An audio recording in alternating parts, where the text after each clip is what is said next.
The Social Security Administration is very serious about keeping your information out of the hands of scammers, but they need your help. Here are a couple of things you can do to secure your Social Security information online.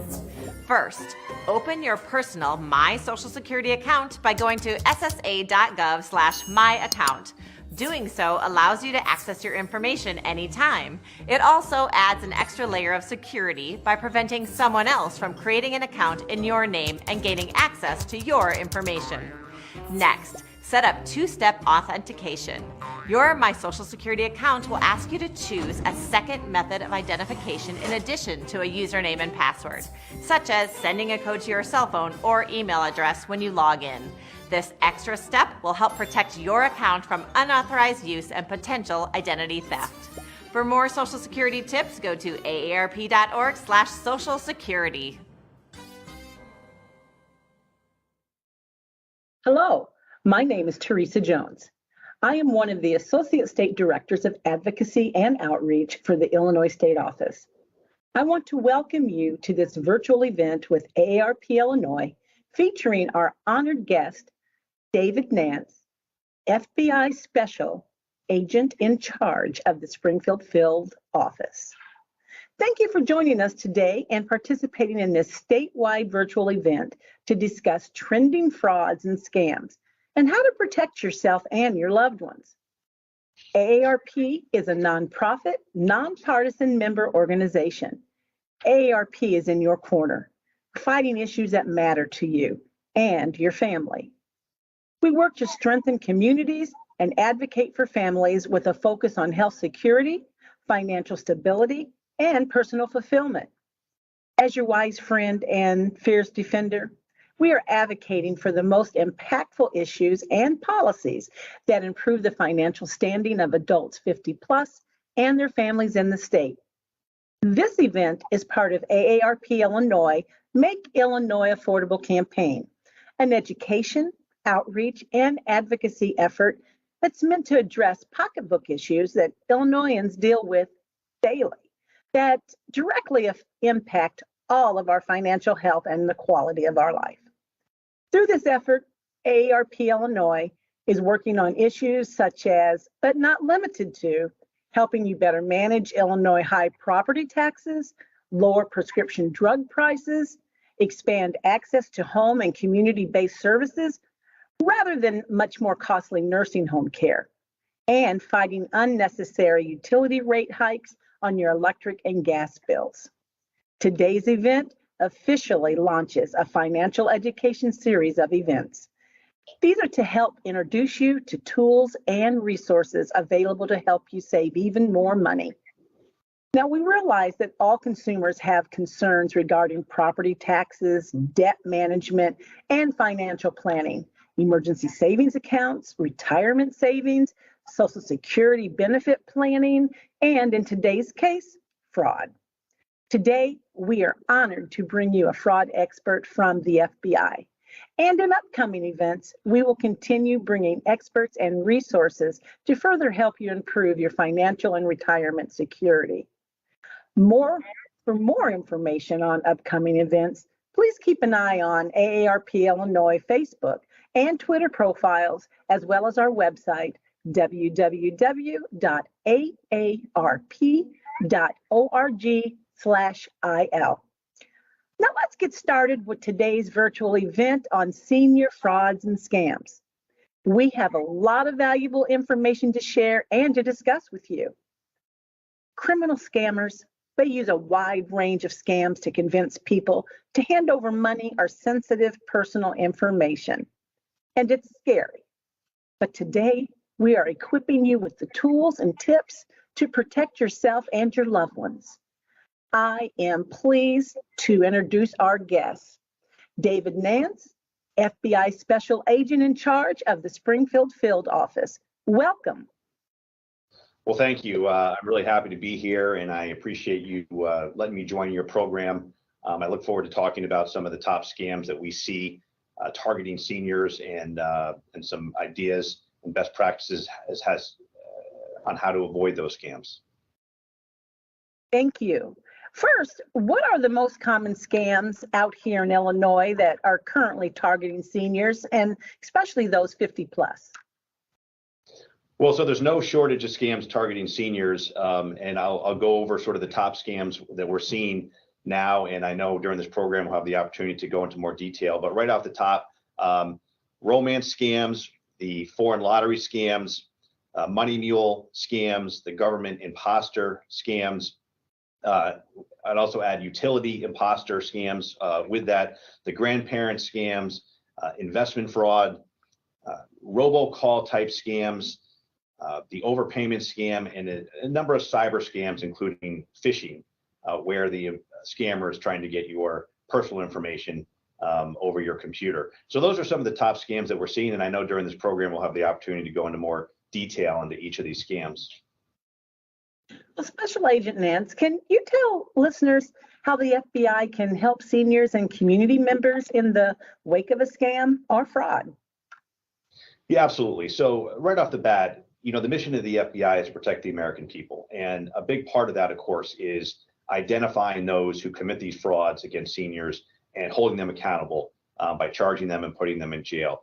But another big component of protecting the American people is also educating the American people. And so we want to let our citizenry know what the top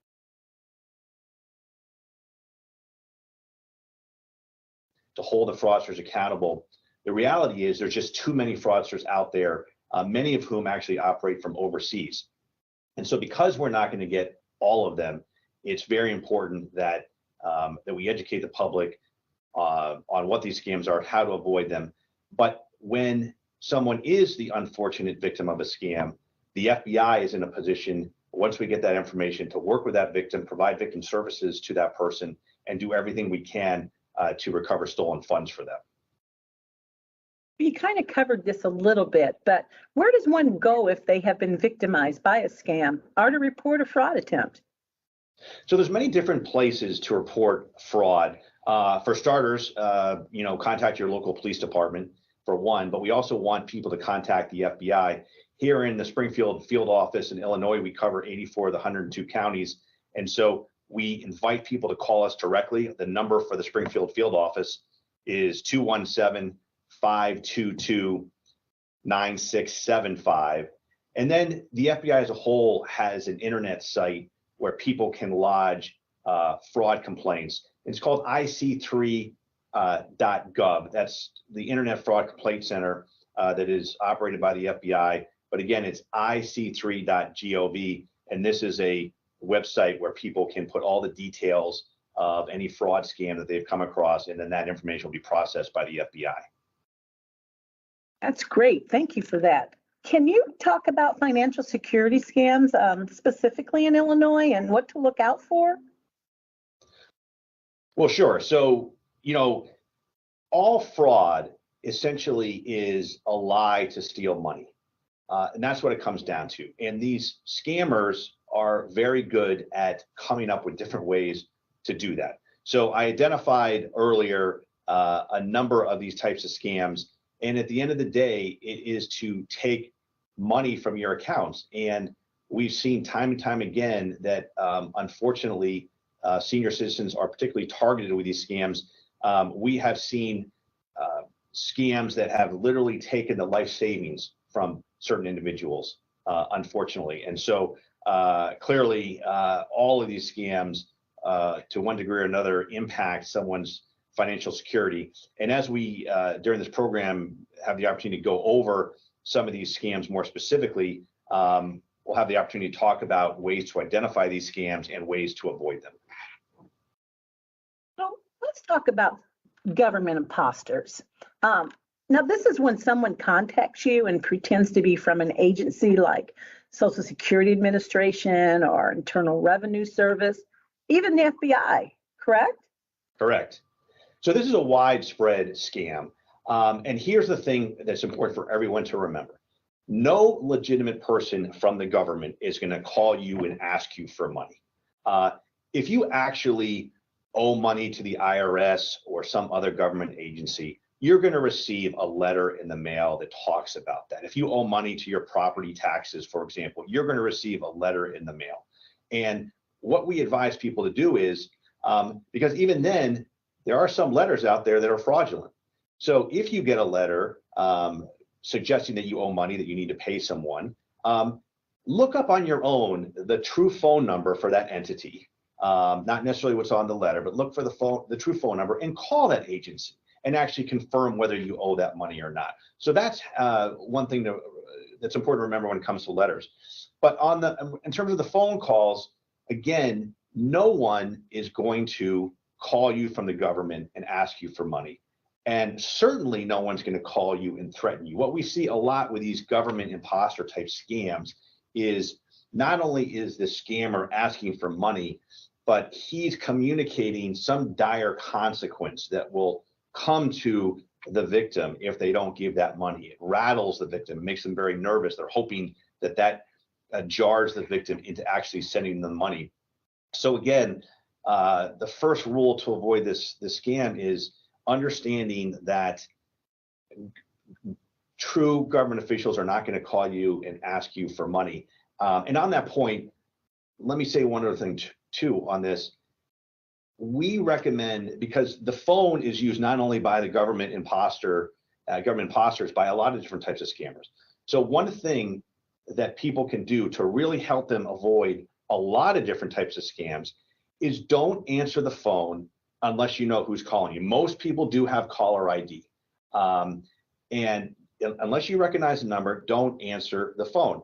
If a legitimate caller is trying to reach you, they'll leave a message, right? And you can call them back. So the scammers are hoping that the intended victim will answer that phone, because once they get that intended victim on the phone, they then can go through their script, a well-rehearsed script, a script that has been social engineered to get the victim to send them money. Well, all of us can avoid being told that script if we don't answer the phone to begin with, and let the person leave a message. And when we listen to that voicemail, we'll have a pretty good idea whether that's a legitimate call or not. In many cases, the scammer won't even leave a message to begin with. That's very interesting. I never thought about that. So that kind of leads into the next question. You almost answered it. It's, how does a senior protect themselves from Social Security scams? Also, can you discuss this scam and how it truly can hurt a senior in their finances? Sure. Well, the Social Security scam, kind of falls under the umbrella of government imposter scams. This is a very common scam. I personally have received calls purportedly from the Social Security Administration. But again, no one is going to call you from the Social Security Administration asking for your Social Security number, asking you for money.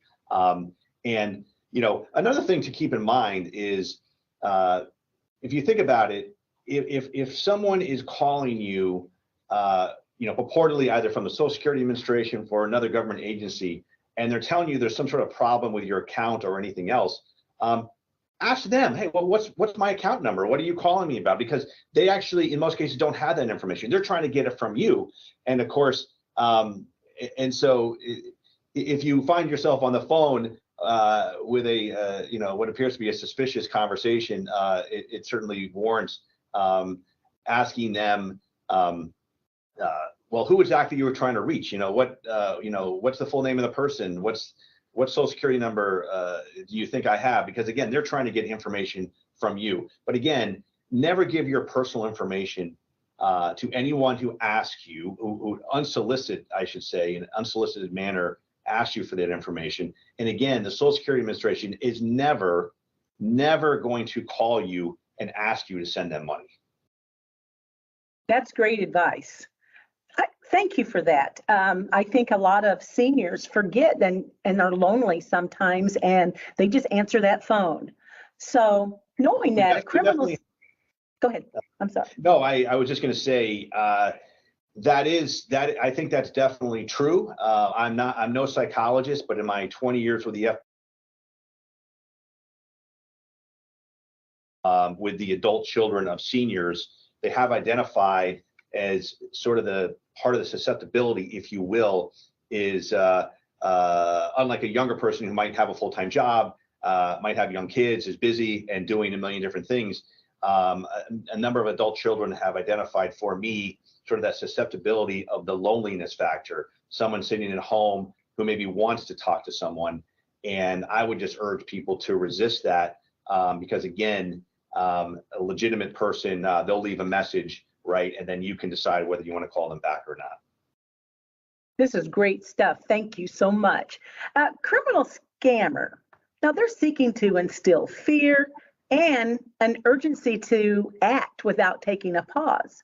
Now, businesses such as technology companies and utility companies, they're also commonly impersonated, unfortunately. For example, a tech scammer calls you on your phone and offers to remove a virus from your computer without having to go into a brick and mortar store or fix a particular piece of software. And it also requires a senior to send them a gift card or wire cash. With a utility scam, you may receive a phone call from the energy company that's claiming that you have not paid your bill in months and they are getting ready to shut off your service. Well, in these scenarios, scammers are trying to get the target to become fearful and that something bad is about to happen. Also, to convince them that they must take action immediately. And that action always ends up involving money. Special Agent Nance, can you discuss these types of scams and how listeners can protect themselves?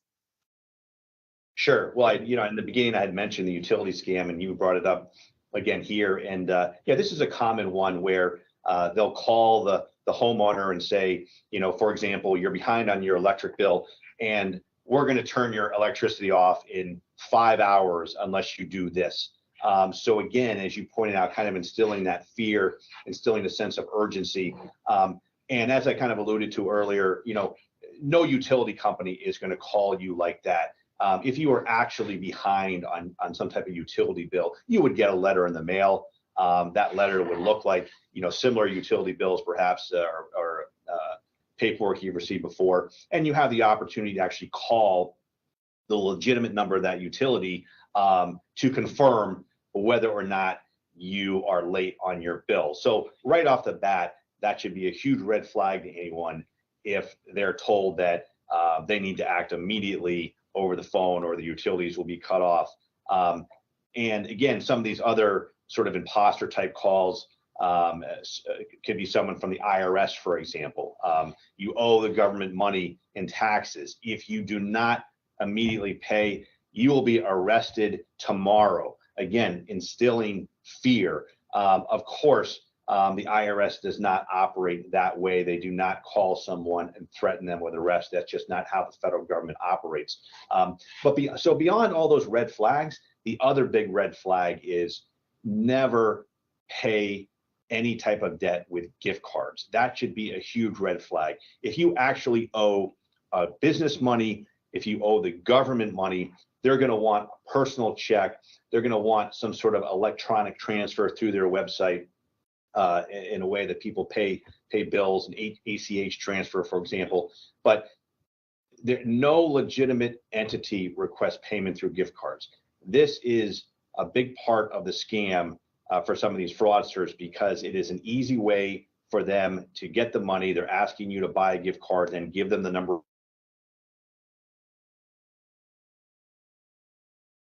That money's gone, it's gone off the gift card. So right off the bat, never ever make payment to anyone through gift cards.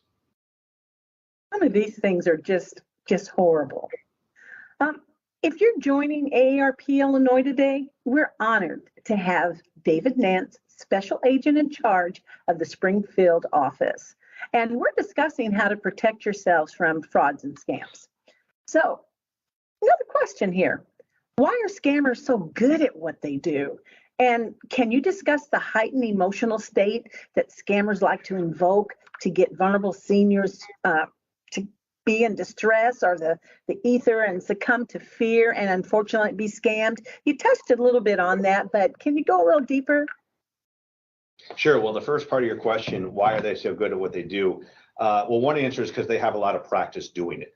A lot of these scammers are full-time fraudsters that, again, as I alluded to earlier, they have scripts they've practiced on.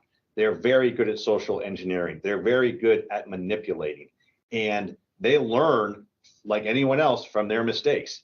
And they will hone and they will adjust their messaging and their social engineering as time goes on, to get better and better at what they're doing. And again, as we were talking earlier, they are preying on emotional vulnerabilities of folks, whether it be instilling that sense of fear by saying there's going to be some consequence unless the victim doesn't pay, within 24 hours or whatever the case may be, or in the case of the romance scams, knowing that someone may be alone and taking advantage of that by pretending to be a romantic partner and so forth, and then inducing that victim to give them money. So these folks are very good at what they do.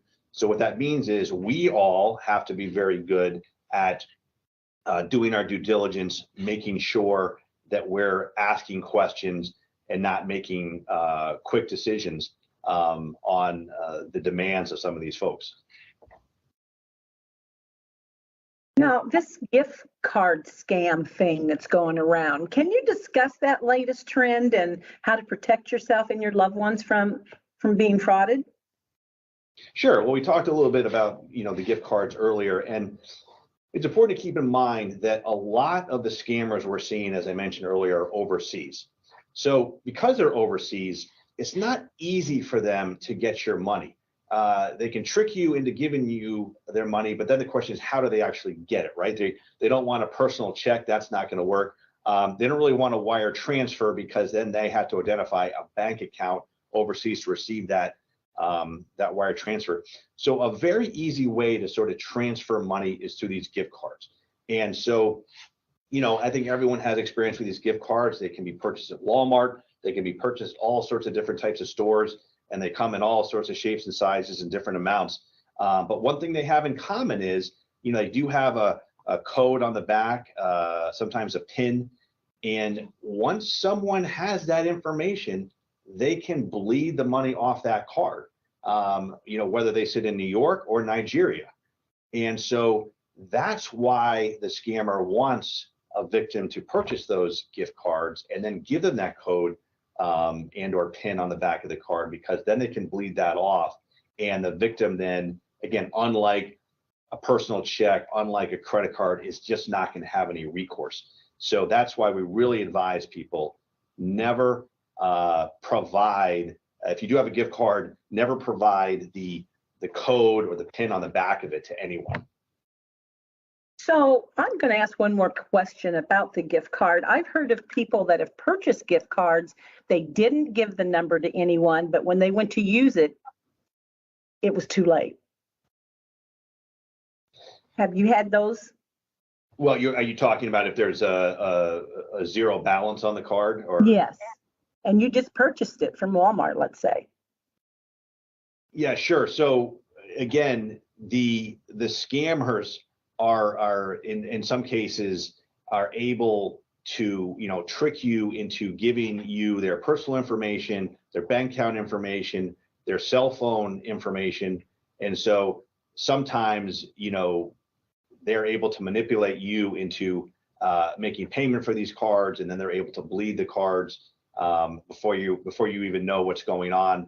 So again, it gets to the point of what are gift cards really for, right? They're to give a gift. So if you want to buy a gift card for your granddaughter or grandson for their birthday, by all means, but never buy a gift card at the direction of someone else. Okay, thank you. So what advice do you have for someone who realized they were a scam target and they bought these gift cards and shared the information off the back?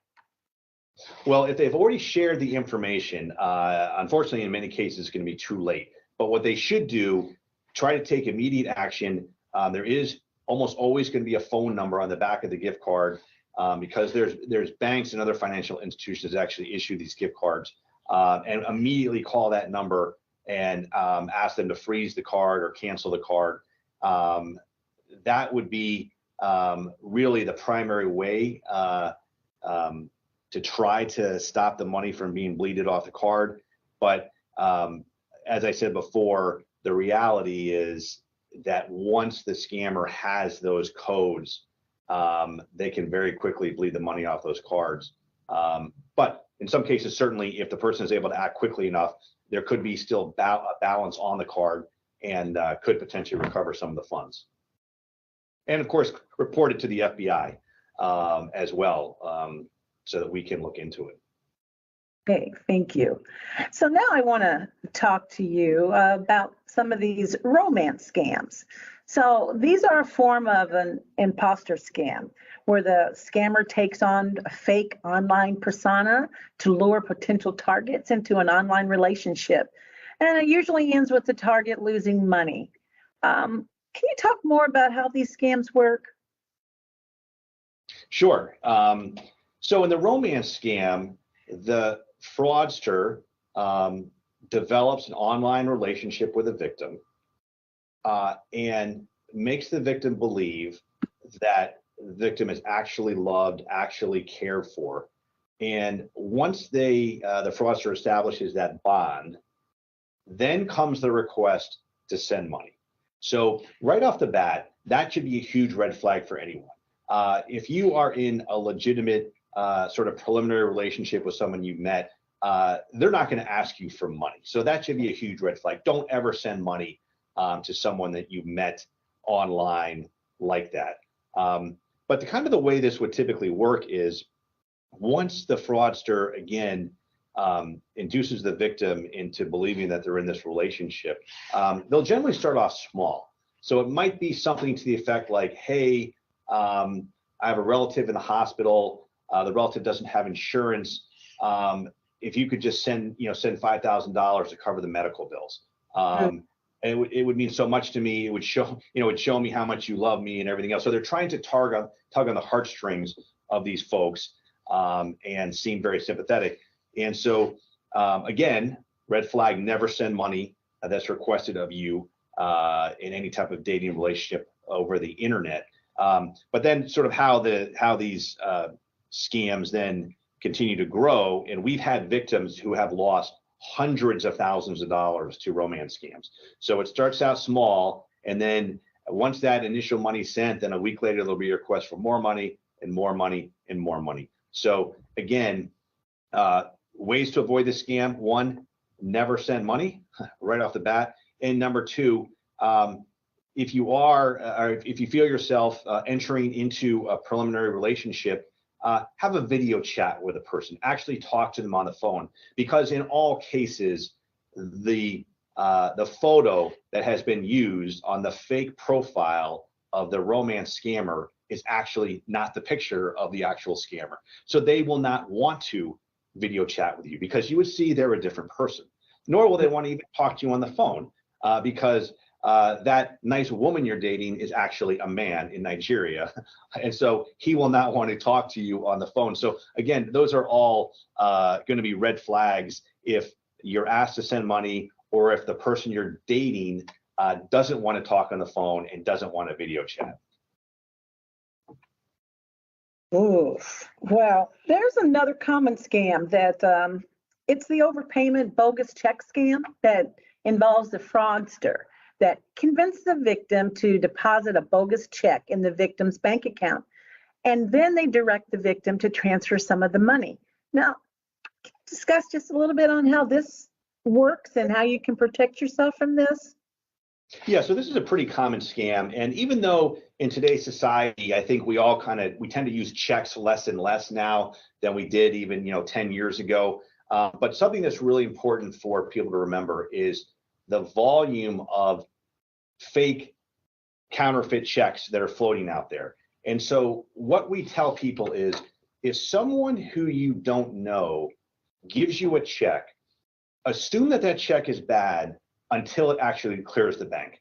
And in some banks, it can take as long as 10 days to have a check fully cleared. And the reason why I say that is because even if the check appears to be a cashier's check, an official check. And we've had some victims that have actually told us, hey, I believe this check was real because it said cashier's check. But what they're not realizing is that it might say cashier's check because the scammer has used a high quality laser printer to print that check, but it's a fake check. It's not real. And so how the scammers use these fake checks in what we refer to as the overpayment scam is, let's say you're selling something on the internet or through a newspaper classified ad, whatever the case may be. And for example, let's say you're selling a watch for $500. Well, you're contacted by a potential buyer. He says, I want to buy your watch, and I'm sending you a check for $1,000 instead of $500. So that's the overpayment. And they give some reason why they're sending you a check for more than the asking price. And they tell you then, okay, so deposit the check for $1,000 and then transfer me back the extra $500. That's the overpayment. And unfortunately, some victims fall for this and they deposit that check, and they'll actually send the money, the overpayment portion of the check, to the fraudster. And then 5, 6, 7 days later, the bank informs them that check was bad and the bank does a chargeback on their account. So I can't even tell you how many people have sadly over the years fallen victim to this.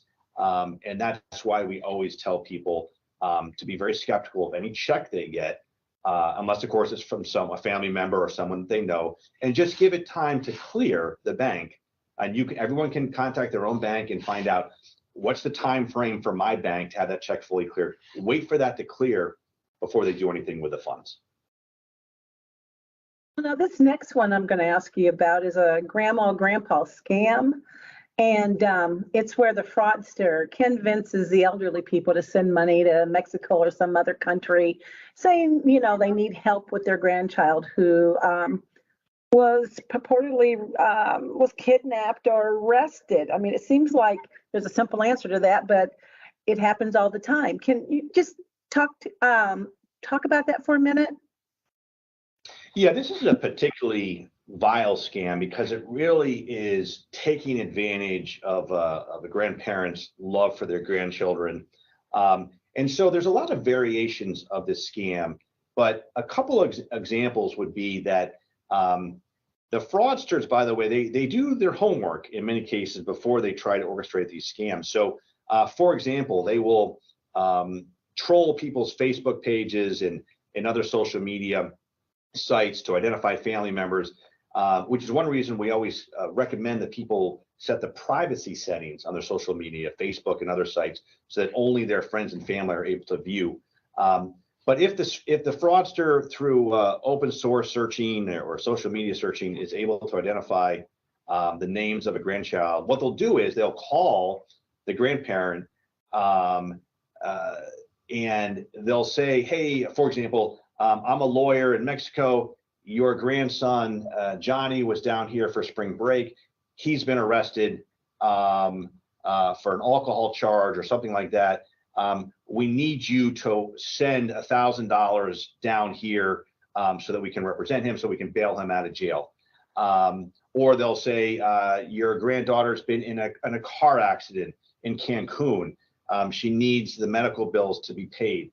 And what'll happen is, unfortunately, sometimes the grandparent, before confirming whether the grandchild was actually in Cancun or another location, will transfer the money based on the instructions of the fraudster. So these fraudsters are, again, taking advantage of sort of the emotional feelings of the grandparent in these sort of situations. So when these things come up, our recommendation is, of course, before ever transferring any money, make some calls to other family members, right, and determine, like, hey, is my relative actually in Mexico? Have they really been in an auto accident, and so forth and so on, before actually transferring any money? Some of these things are just unbelievable. If you're joining AARP Illinois today, we're honored to have David Nance, FBI Special Agent in charge of the Springfield Field Office. We're discussing how to protect yourself from frauds and scams. So, Special Agent, this is a key takeaway for today's event. Where can people turn to for help if they think they or a loved one has been a target of a scam? Well, as I mentioned earlier, the FBI, that's what we're here for. We're here to protect the American people. We want to be made aware of this information, especially because a lot of these scammers are targeting so many people. And so we're able to connect the dots. So even if, let's say you're a victim and maybe you've only lost $1,000 and you say, well, maybe that doesn't arise to what the FBI would look at. We want that information because there could be 100 other victims in your shoes. And, we need to get that information. And as I said earlier, we can provide victim services and so forth. The reality is in many cases, we're not able to recover the funds, although we would certainly work to do that. But by reporting the information, we're hopefully able to identify who the fraudsters are and protect future people from being victimized. Well, unfortunately, we're almost out of time. So do you have any closing words for our listeners today? Yes, I would just say, just always be aware. It's important for all of us to update ourselves on, sort of what the latest scams might be and so forth, periodically doing a little research, doing your due diligence. One scam we didn't really talk about much today, investment scams, which are very common, promising guaranteed large returns on your investment. People should always look at that with a skeptical eye, and it comes down to just doing your homework, doing your due diligence. Again, just reiterate, don't answer the phone unless you know who's calling you. Just wait for the person to leave a message. Delete suspicious emails. And of course, don't click on an attachment on an email unless you're 100% sure that it is official, legitimate email, because that is a way, of course, the scammers are able to introduce malware and other type viruses into our computer systems. Never provide your personal information again to people who have contacted you in an unsolicited fashion. Never pay any debt whatsoever with gift cards. And again, just being aware and not being afraid to talk to a loved one. If you do have a concern, if you're debating whether to send money to someone, talk to a friend, talk to a loved one, and ask them, hey, does this make sense to you? Because the scammers are hoping that you will act quickly without checking, without asking questions. And by just taking a little time, slowing it down, I think many people can avoid falling victim to these types of scams. That's a lot of great information. Thank you so much, Special Agent Nance. If you've learned something new today, please share it with your family, your friends, and everyone in your network. We know from research that if you know about a specific scam, you're 80% less likely to engage with it. And if you do, you're 40% less likely to lose money to it. So if you share what you learned, share your stories of your own encounters with scams, and together we can stop that next target from becoming a scammer's next victim. So thanks to Special Agent in charge of the Springfield office, David Nance, for answering our questions. And thank you, our AARP members, volunteers, and listeners for participating in this discussion. We hope that you learned something new about scams and fraud today. For more information, please contact the AARP Fraud Helpline, toll free at 1-877-908-3360 or at aarp.org. Thank you and have a great day. This concludes our virtual event.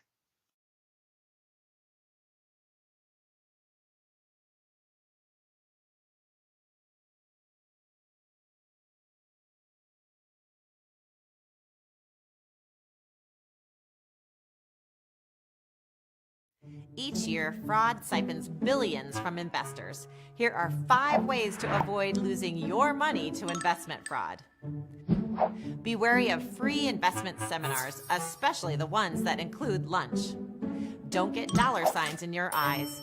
Con artists like to dangle the prospect of fabulous wealth to distract you from realizing the whole thing is a scam. Don't jump on inside information posted to social media, chat rooms, or forums promoting shares of a company that promise to go up. Don't judge an investment opportunity by a company's attractive, professional-looking website. These days, crooks can easily create a convincing online facade. Don't make investment decisions based upon TV commercials, phone calls, or email solicitations. For more tips on how to avoid scams, go to aarp.org/fraudwatchnetwork.